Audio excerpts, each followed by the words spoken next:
Hello, how are you doing? Might sneeze, thinking about it. Processing the emotions.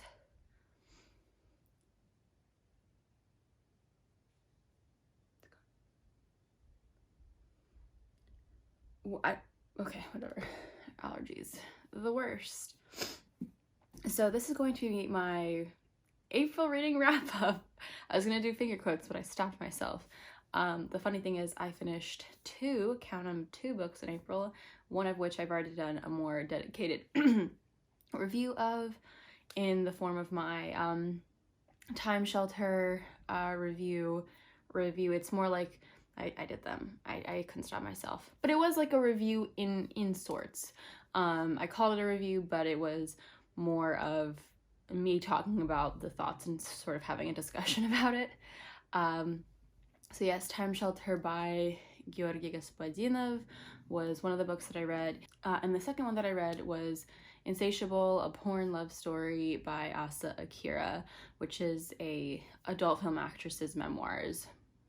And so that's basically this whole video is going to be about that one. So definitely, again, more of like a thoughts video than anything else. So the book, I don't have it with me, but the cover is actually really beautiful. I'll try and include it in the thumbnail. And it's like her memoir, how she got into the industry. I feel like the book itself is, or like the memoir itself is really trying to answer the question of like, why is she so sexual? Why does this industry work so well for her? And so we get looks into her kind of high school years. We look at her time when she was in Florida, when she's actually fully in the industry. We see her talk about a range of things, and I would say that it mostly sort of serves as kind of chapters or vignettes where she wants to talk about a certain thing, but they do tie in together quite well. And also interspersed throughout the chapters, there are haikus, which I think are such a, like, at first I was like, oh, that's a bit cringe, but I actually think they work really well because they're funny. They are kind of very much in line with like things that would be said in her industry, and like and they're also like Asa Akira is Japanese, so it makes sense that they would include that. Like at first I was kind of like, oh yeah, of course, like she's Japanese, I bet the publisher like really wanted her to do the haikus, but I do think they're very funny, and I was like, I need to like write these down because I like, even if they don't even if they're not relevant to my life, they are very funny. Now, so that's kind of maybe how the book is structured and like what the book is attempting to do and say. My kind of actual review of the book is that I thought it was very easy to read and very, very funny, which I think is on brand. Like I don't think you could have but I think you could. I think you could have like a serious book of a memoir of an adult film actress, but I think I'll get into why that would not be appropriate for this particular book. But it was very funny, and it was still, I think, pretty like kind of juicy in a way. I think if you were someone who was a fan of this actress, you would feel like you were getting some kind of inside scoop into her. And outside of that, I do think like it is sort of such a simple book that there's not much more I can go into in terms of prose, not because it was a terrible book or I didn't have a good time reading it, but just because like as a simple, easy premise book, it like accomplished that premise and also was funny. I'm not gonna call these, no, actually I will go into the cons now. My cons in the book are, it's not a very political book.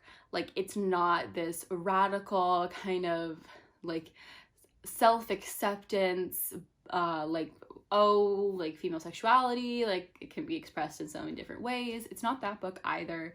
And again, I think it's important to point out like that's not exactly what the book was attempting to be. I can respect that not everyone wants to write that book, not everyone wants to have a kind of radical lens on their life. So yeah, I kind of maybe was expecting something like that, something very much in the face kind of, yeah, like maybe not even like feminist, but something very like feminine strength and assertive.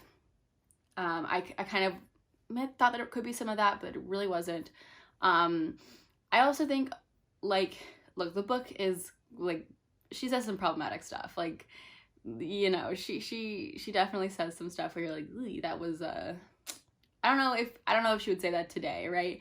I will add to that, like, is that surprising? I don't think so. I can't remember when the book was published, but it is, I think, fair to say that, like, a lot of stuff has changed. I will also say I think she's probably in an industry where political correctness is not, like, that's not what she's selling herself on. She's not, like, trying to be this, you know, like a news anchor, right? Where it's like, that would be very, very wild to hear from that perspective. Like, yeah, she's an adult film star. It's probably, like, the people that she's probably surrounding herself with, you know, that's, that, like, I think some of those jokes, like, she even shows how those jokes, that stuff, it's pretty common in maybe the industry she's in, so perhaps her sensitivity to that stuff is a bit different.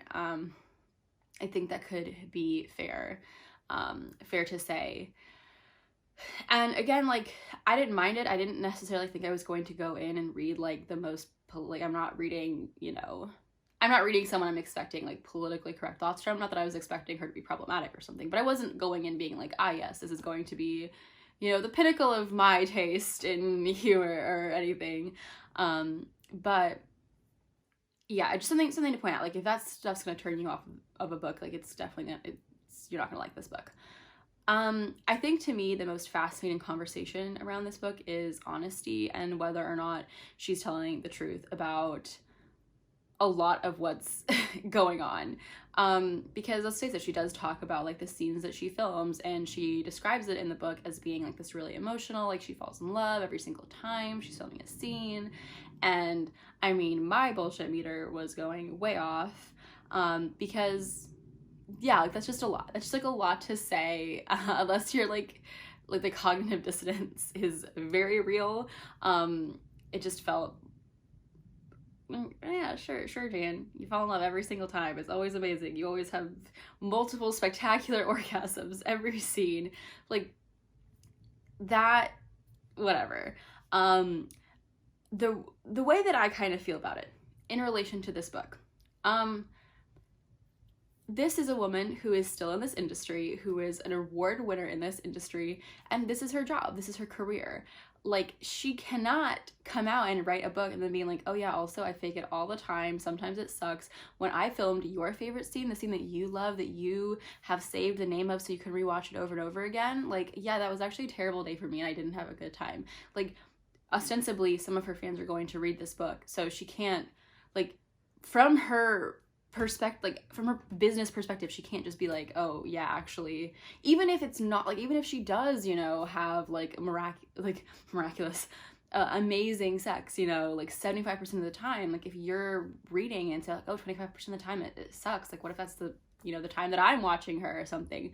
I can get why maybe there was some sense of, like, I don't know, I don't see dishonesty. Like, I'm not this person. I don't know what she's going through when she films these scenes. To me, it just seemed a little bit unbelievable. But I will add, this is sort of the bigger thoughts that I had about the book, the more overarching questions, right? When you read a memoir, there's definitely, like, a preliminary expectation of honesty, right? But I think that as attentive, astute readers, we should go a little bit further than that and say what truly is, like, who can we expect honesty from? Because yes, well, maybe the genre itself requests 100% honesty. We also understand that people are people and that there's not everything that they want to share about their lives, right? Like, there are things you don't want to tell the world. Also, for narrative purposes, it can be useful to sometimes change certain details because, you know, oh, like this happened 3 times, but I'm just gonna tell it once, and maybe combine the 3 different stories into one story because it narratively, space-wise, makes sense to do that. And I'm gonna bring a few memoirs into this. I remember when I was in high school in Spanish class, we were learning about Yo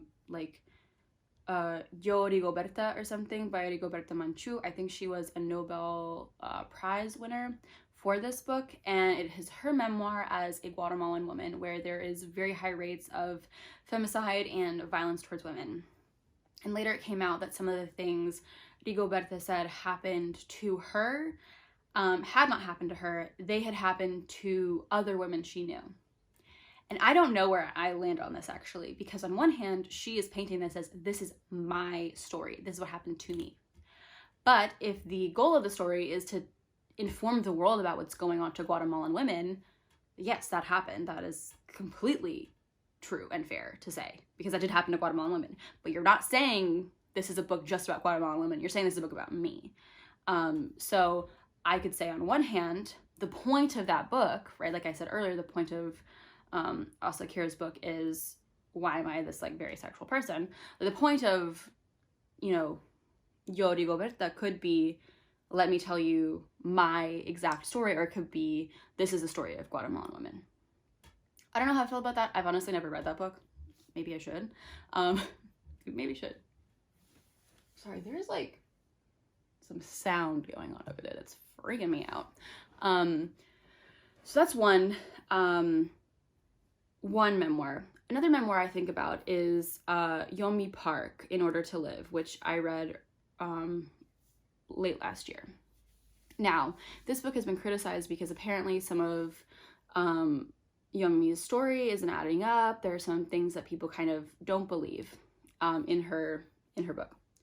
Now, I would also like to say that Yeonmi is definitely an interesting figure today, and she's kind of, some of the stuff she says now, I'm like, whoa, Yeonmi. I don't know about that, but in terms of her book, she was a child escaping North Korea who became a victim of human trafficking. My thoughts on this are, A, she's talking about things that happened when she was a kid. Not everyone has a great memory, and not everyone is like remembering their life because they're like, oh, gonna have to write the memoir soon.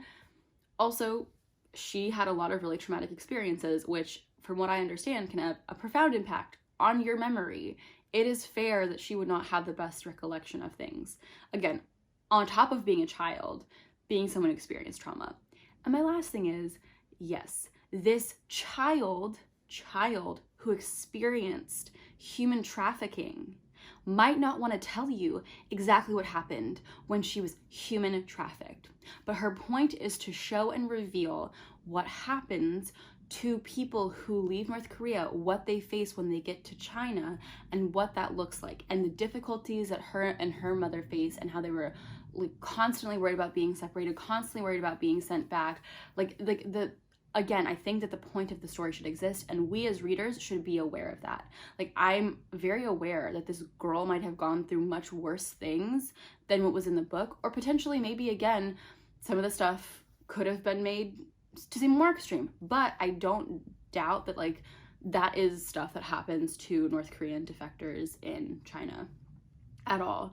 And so I think we do have to go back to that. Who is this person? What story are they trying to tell? And where can we understand where they're coming from? And lastly, I think in this sort of string of other memoirs that I'm bringing in, I want to talk about 3 Cups of Tea, the Greg Mortenson story. And I know I recently read the John Krakauer takedown of it, but here are my thoughts, sort of in some ways irrespective of what Krakauer said. Firstly, I think this is not a story of like a man who is the community that is affected and impacted, right? Like, this is a very much a white savior story of like, I came in, had this crazy experience, and now I want to do all of this good, so please give me money so I can do all of this good. The book itself also has this function of like getting money raised, which, you know, money is a finite resource for people. There's X amount of money in the world, but I only have, if I only have $50 to give, and I read your book in which you lie about the experiences you had, and also too, maybe your NGO isn't actually doing all of the good work that it's claiming it's doing, and I give that $50 to you instead of to another group where people are being more honest, then, my $50 are gone. I'm not going to probably have like $50 more I can just give someplace else. If that, just based on how people budget their money usually, right? I'd have to be very moved to give another $50 from another part of my budget somewhere. Again, so to say like, oh, he lied, but like the money was going someplace good. It's like there's a lot of good places money can go. So just because one place might be good doesn't mean another place would be bad. And also, again, he mismanaged the money. There's some questions about those schools never really being built. So I would say that lying, like there's a lot of very high stakes in there to when you lie in that situation, especially if, you know, again, like you are coming into these communities and you're almost like self-enriching on like the strife of other people. Lying in that situation feels, in my opinion, like that's very, very wrong. And in a way that, you know, some of the other examples I've given, I feel like those are kind of smudging the facts a little bit. And I have much more sympathy in those places because I kind of understand the point of the memoir, the point of the story, and why some of that dishonesty potentially happened. Again, I do think it's fair if you're writing a memoir that you want everything to be 100% true, but I also think it's fair to analyze and question and be a bit more of a suspicious reader, a reader with suspicion, a reader with, you know, an eye towards potential areas in which someone might be dishonest and how that would affect your reading experience. All of this to say, like, I think that if Asa Akira is maybe not telling the truth, like, I'm not here to find out, like, do porn stars really come when they're filming their things? Like, is that real? Are you really erupting into violent and passionate orgasms every time a man touches your boobs? Like, that's not, I think, the point of the book. I think the point of the book is, like, why am I so sexual? Oop, that was my hair. Why am I so sexual? Why, you know, does this industry work so well for me? And I think from Asa Akira as a person, it's like, she probably is a pretty sexual person. Fair enough. I'm not denying that. I think the other interesting element of this is why, you know, is she so sexual? Not just like, I'm so sexual and now I'm in porn, but like, why am I so sexual? And she kind of claims, she's like, I didn't have anything wrong with me. Like, I'm not like very mentally ill. I didn't have these like crazy experiences. And I'm like, I don't know, you talk about like multiple addictions that you've had. I think it's fair to say that like potentially there's some mental illness going on. That's not like in a judgmental way. I think it's just that might be a fair thing to point out of like, you know, you struggled with addiction. There's a kind of revelation in the middle of the book that I would say, like, if that is true, like that could, and you'll understand, I'm not saying if that is true because I think she's lying about it. I'm saying if that is true because in the book she also presents as like, this might have happened to me and I'm not really sure. If that happened to you, like, that could be a reason why, you know, like, you have a different relationship in regards to sex than maybe is sort of traditional American relationships to that, or Japanese relationships to that. However she chooses to identify in that particular, like, strata of, like, growing up, right? Because, okay, the reason I'm saying that is, right, like, she is Japanese, but she also grew up a lot in the US, and so potentially, like, her understanding of relationships might be very like Americanized as opposed to more in line with like traditional Japanese, you know, relationships. That's why I say that. And so that, and there's sort of my kind of question, like, I think that for her, she kind of wants to paint this as like, oh, like, I'm a very normal girl who just really likes this, really likes sex, really likes having sex. And it's like, that is okay, but it's also okay for you to be someone who has this relationship with sex and also has had bad stuff happen to you, and maybe that could have an impact. Like, that's fine. There's nothing wrong with that, you know, as long as you're able to do it in a really healthy and safe way. And I think one of the benefits of the of being in like a professional industry, right, is like there could be more safety there than there would be, for example, in like escorting or something. So this could be a safer way for you to have that type of lifestyle. Yeah, so this is a very rambly video again. I hope you liked it. I hope that maybe this was also interesting and not just talking about like the book, but also some other questions the book made me think about. Again, I feel like my expectation of honesty here was like, I don't think, maybe don't lie about like things that you've actually done, but I get maybe, you know, you can't be exactly honest because you're still in this industry. People still watch your videos. This book is in a way geared towards fans. But yeah, I mean, again, if you are interested in this type of book, it'd be good. If you just kind of want like a really easy read, this book could also be good.